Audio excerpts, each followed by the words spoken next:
Let's take a deep dive into the powertrain on this Jeep Gladiator.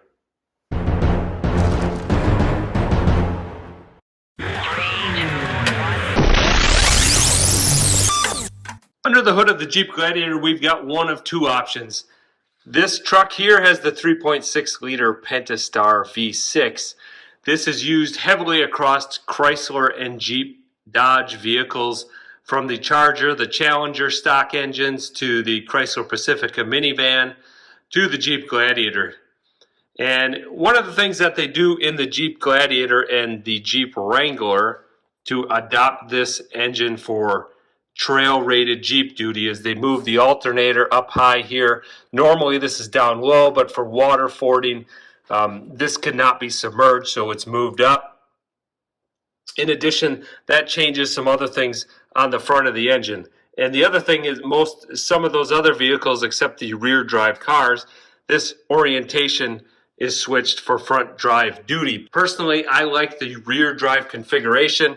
It makes accessing the oil filter very easy, the oil fill, spark plug changes if you need to do those, and then of course the front of the engine for any belt or accessory changes. The Pentastar V6 is not exceptional in any way.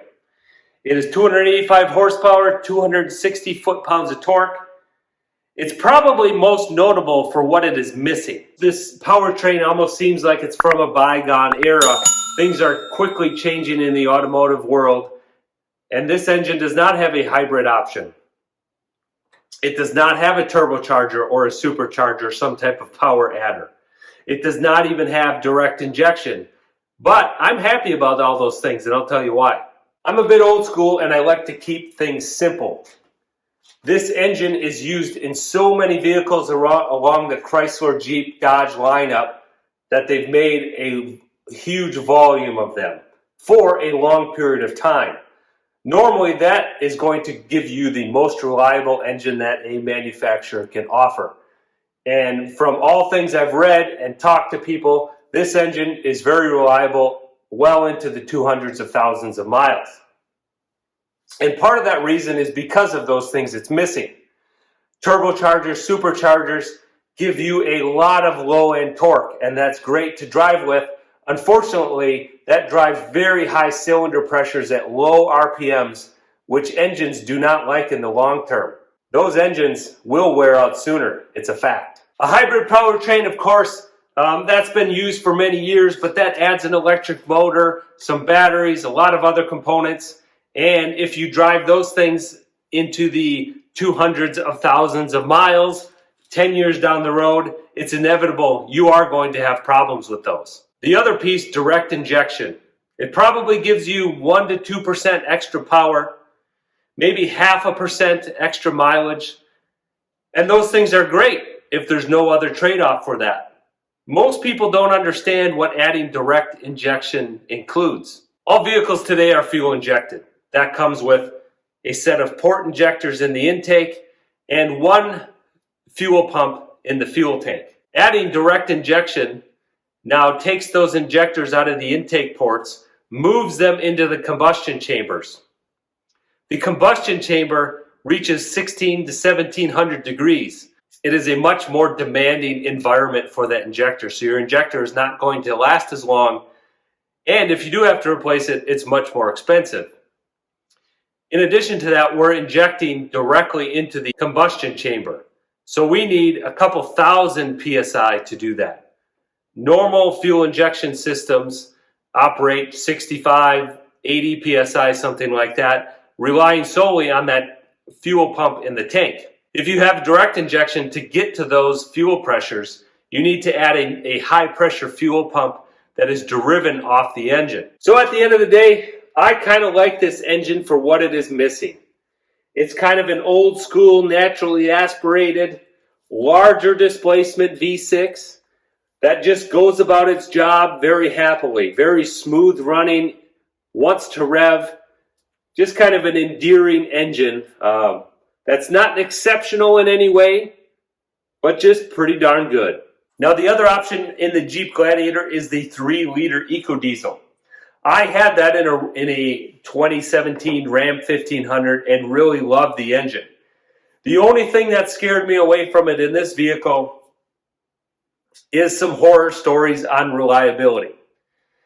I don't have data, I only have anecdotal evidence, but it wasn't problems that I could fix. It wasn't nickel and dime stuff. I'm very adept at wrenching uneven engines, but we're talking catastrophic failures without much of a warning.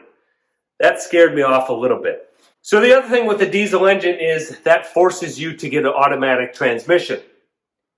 I wanted the manual, and we'll look at that next. You can see my truck here has the 6-speed manual transmission made by Aisin, which is a subsidiary of Toyota.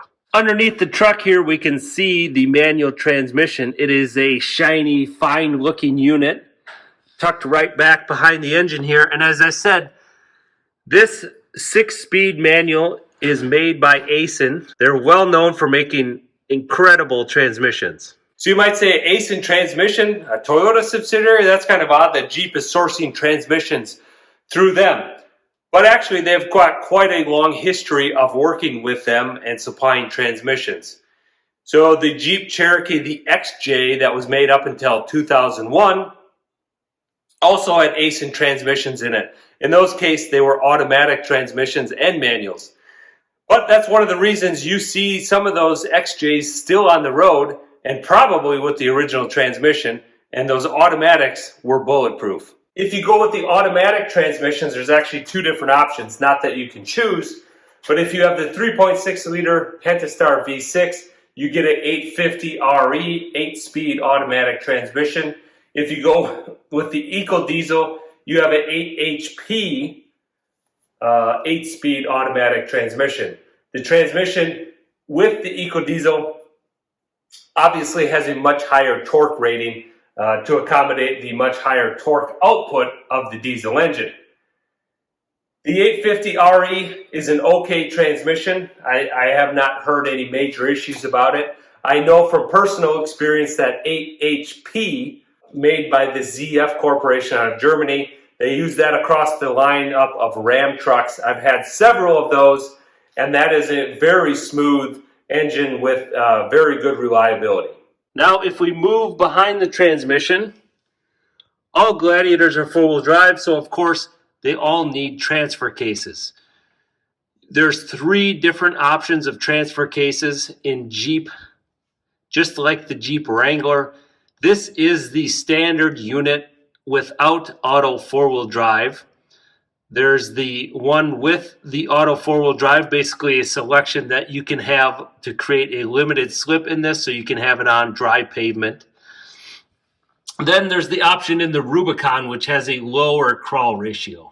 Now, if we move behind the transfer case, we've got our rear drive shaft, which is a 2-piece unit, and it has the slip joints covered in these rubber bellows, which is kind of handy. I like that it's bolted up tight to the rear end and the transfer case, so the slip joint is not here where a seal needs to be replaced. It's hidden within the drive shaft itself. Back in the rear end there, we've got a solid Dana 44 axle. There are 2 different axles offered in the Jeep Gladiators. This one is the standard width, and you can get a wide unit with the max tow package that basically adds a few inches to the track width to make it more stable during towing operation. And then the Rubicon also comes with the wide one, and that's to accommodate a wider width tire wheel combination. And of course, up front here, we've got the matching Dana 44 solid axle rounding out our drivetrain. And we've got the same type of drive shaft to the front here, bolted hard to the flange, and then the slip joint within a bellows in the construction of the actual drive shaft. We can also get a good look at the engine from here. You can see the oil pan, service, oil change, very easily accessible. We don't even need to jack these things up. We can just crawl underneath them. Everything's easily accessible. Well done by Jeep. For service of our axles, we've got a drain plug integral right here. And of course a fill plug in there, which is very nice. The old days of having to crack and remove the actual cover here are gone. You can just pop out these plugs and do your fluid change. I hope you learned something from this video about specifically of the Jeep Gladiator, and just in general. It kind of is one of my pet peeves when certain people say this brand is reliable, this brand is unreliable. Within that, there's nuance that you need to understand, and as a buyer, know what you're getting into. Others say, well, Jeeps are unreliable. I don't expect anybody to have any issues with the powertrain on their Jeep Gladiator if they don't abuse it and they change their fluids regularly. On Jeep Renegade, on the other hand, you need to understand that is a Fiat 500 that they lifted and put a Jeep badge on. Don't buy that. Thanks for watching. Adios.